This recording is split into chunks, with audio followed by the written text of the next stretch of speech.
என் பெயர் மதனா. எனக்கு 21 வயசாகிறது. நான் படிப்பை முடித்துவிட்டு வேலை தேடிக் கொண்டிருக்கிறேன். எனக்கு 6 வயதாகும் போதே என் அம்மா இறந்துவிட்டார். என் பெற்றோருக்கு நான் ஒரே மகள். அதனால் என் அப்பாதான் எனக்கு உலகமே. அவர்தான் எனக்கு தாயாகவும் தந்தையாகவும் இருந்து வளர்த்தார்.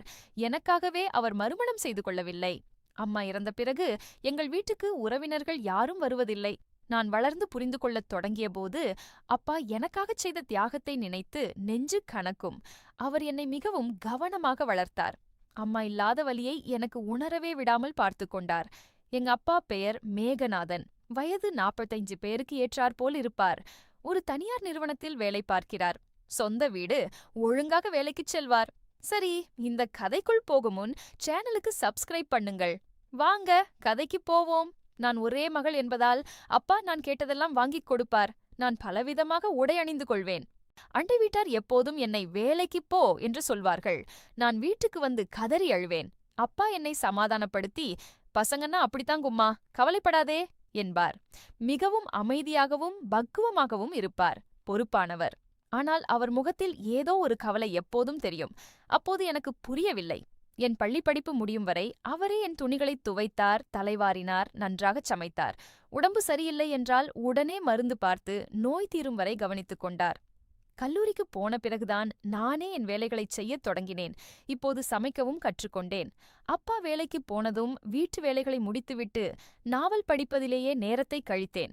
ஆனால் ஒரு நாள் ஆபீஸுக்கு போகும் வழியில் நடந்த ஒரு சிறிய விபத்து. ஒரு நாள் அப்பா வேலைக்கு போகும்போது லேசான விபத்தில் சிக்கிக் கொண்டார். இடுப்பு, கை, கால்களில் அடிபட்டது. அவரால் அன்றாட வேலைகளைச் செய்ய முடியவில்லை. சிக்லீவ் போட்டுவிட்டு வீட்டில் ஓய்வெடுத்தார். இப்போது சமையல் உட்பட எல்லாவற்றையும் நானே செய்ய வேண்டியிருந்தது. எங்களுக்கு உறவினர்கள் யாரும் இல்லை. எனவே அப்பாவை கவனிக்க நான் மட்டுமே இருந்தேன். எனக்காக தன் வாழ்க்கையே தியாகம் செய்த அப்பாவுக்கு நான் சமைத்து ஊட்டும் வாய்ப்பு கிடைத்ததில் மிகவும் மகிழ்ச்சியடைந்தேன். கையில் அடிபட்டிருந்ததால் நானே சாப்பாடு ஊட்டினேன். காயங்களை சுத்தம் செய்து மருந்து தடவினேன். சில நாட்களில் அம்மாவை நினைத்து அப்பா ஆழ்வார். மிகவும் வேதனையோடு என்னை பார்ப்பார்.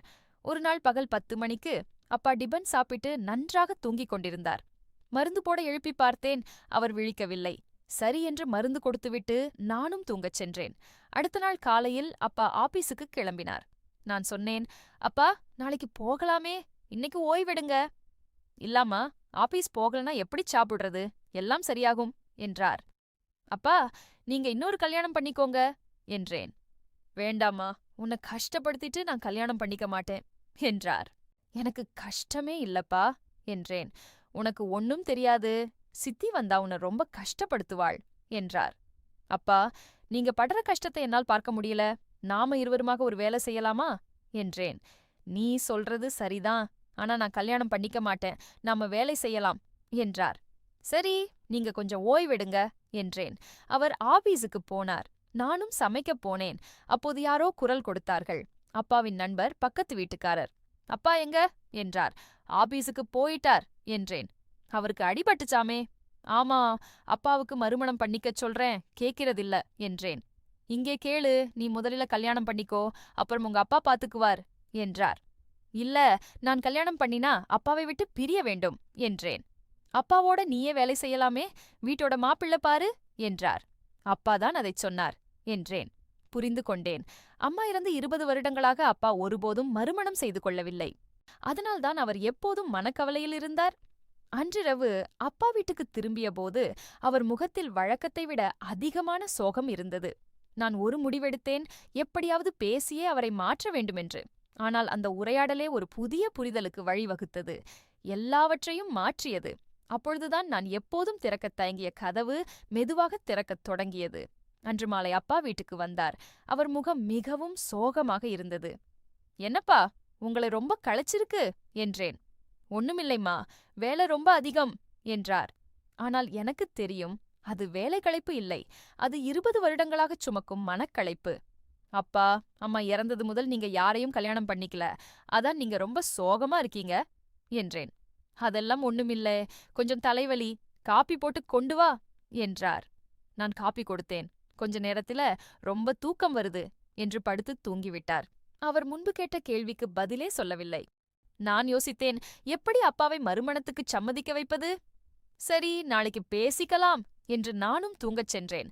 அடுத்த நாள் காலையில் நான் லேட்டாக எழுந்தேன். அப்பா ஏற்கனவே ஆபீஸுக்கு போய்விட்டார். நான் அப்பாவின் நண்பரை கூப்பிட்டேன். இங்க பாருங்க, நாம் ஒரு வேலை செய்ய போறோம்.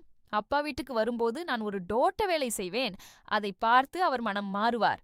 பிறகு கல்யாணத்துக்கு சம்மதிப்பார் என்றேன். சரி, முயற்சி பண்ணி பார்ப்போம் என்றார். நான் ஒரு பெண் வேலைக்காரியைப் போல நடிக்க திட்டமிட்டேன். எனக்கு உள்ளுக்கு சிரிப்பும் பயமும் இருந்தது. ஆனால் அப்பாவின் மனச்சுமையை இறக்கி வைக்க இது ஒரு வழி என்று நினைத்தேன். மறு இணைப்பு. அன்று மாலை அப்பா வந்தபோது நான் வேலைக்காரி போல் ஆடை மாற்றி வாசலில் நின்றேன். அவர் உள்ளே நுழைந்ததும் அவர் முகத்தில் கோபமும் அதிர்ச்சியும் வேதனையும் ஒன்றாக கலந்தது. அப்பொழுதுதான் புயல் தொடங்கியது. அப்பா வீட்டுக்குள் வந்ததும் அவர் நண்பரும் உள்ளே இருந்தார். நான் வேலைக்காரி போல் உடை அணிந்து வீட்டை துடைத்துக் கொண்டிருந்தேன். என்னடா நண்பா, என் வீட்டிலே இப்படி என்று அப்பா கோபமாக கேட்டார். இல்லைங்க, நான்தான் என்று அவர் நண்பர் தடுமாறினார். அப்பா, அவரை திட்டாதீங்க, நானே இதைச் செய்ய முடிவு பண்ணேன் என்றேன். ஏண்டி இப்படி பண்ணே? அப்பாவின் குரலில் வலி இருந்தது. நீங்க மறுமணம் பண்ணிக்க மறுத்துட்டு இப்படி தனியா கஷ்டப்படுறத பார்க்க முடியலப்பா. நீங்க சந்தோஷமா இருந்தால் நானும் சந்தோஷமா இருப்பேன் என்றேன். இதுக்காகவா இந்த வேலை? இல்லைப்பா, நீங்க கல்யாணம் பண்ணிக்க சம்மதிக்கும் வரை நான் இப்படியே நடிப்பேன் என்றேன். அப்பா ரொம்ப நேரம் அமைதியாக இருந்தார். அவர் நண்பரிடம், தயவு செய்து கொஞ்ச நேரம் வெளியே இருங்க என்றார். நண்பர் வெளியேறினார். மகளே, நான் 20 வருஷமா இந்த முடிவை எடுக்காமல் தான் இருக்கேன். உனக்காக இல்ல, எனக்காகவே. எனக்கு மறுமணம் பண்ணிக்க பயமாயிருக்கு என்றார். பயப்படாதீங்கப்பா, உங்களை நான் விட்டுட மாட்டேன் என்றேன். அவர் கண்கள் கலங்கின. 20 வருஷம் உன்னை மட்டும் நம்பி வாழ்ந்தேன். இப்ப நீ வேற ஒருத்திய என் வீட்டுக்கு கூட்டிட்டு வரச் சொல்றே என்றார். அதுல என்ன தப்பப்பா? உங்களுக்கு ஒரு துணை தேவை, அதை நானாக கேட்கிறேன் என்றேன். அன்று முழுக்க அவர் என்னிடம் பேசவே இல்லை, சாப்பிடவும் இல்லை. அமைதி கொடூரமாக இருந்தது. ஆனால் நான் பின்வாங்கவில்லை. மறு இணைப்பு. நள்ளிரவில் அவர் தூங்காமல் இருக்கிறாரா என்று பார்க்கச் சென்றேன். அவர் ஜன்னலோரமாக உட்கார்ந்து ஏதோ பழைய புகைப்படத்தை பார்த்து கொண்டிருந்தார். அந்த அமைதியில் ஒரு உண்மை எனக்கு புரிந்தது. அவர் எனக்காக அல்ல, தனக்காகவே பயந்திருந்தார். மறுநாள் காலை வழக்கம்போல் நான் வேலைக்காரி உடையில் இறங்கினேன். அப்பா அதை பார்த்தார்.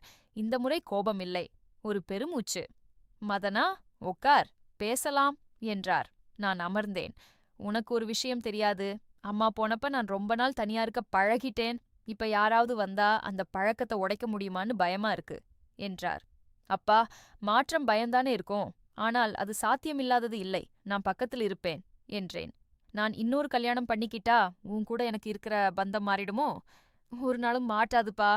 நானும் உங்களோட தான் இருப்பேன். இன்னொருத்தியையும் கூட்டி வந்து உங்களை சந்தோஷமா பார்க்கணும் என்றேன். அப்பா நீண்ட மூச்சை உள்ளிழுத்தார்.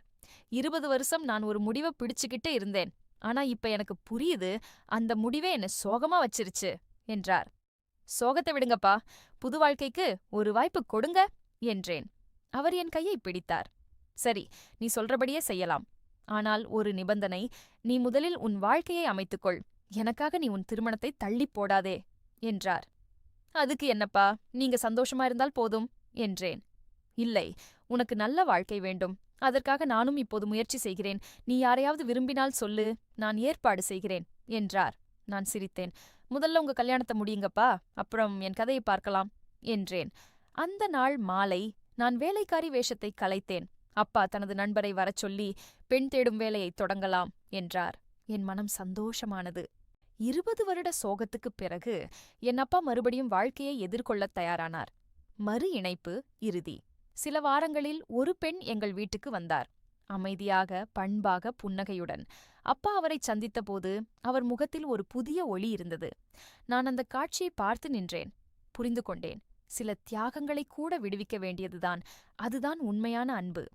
அந்த இரவில் நான் என் தாயின் புகைப்படத்தின் முன் அமர்ந்து சொன்னேன், அம்மா, நீங்க கவலைப்படாதீங்க. அப்பா இனி தனியா இல்ல,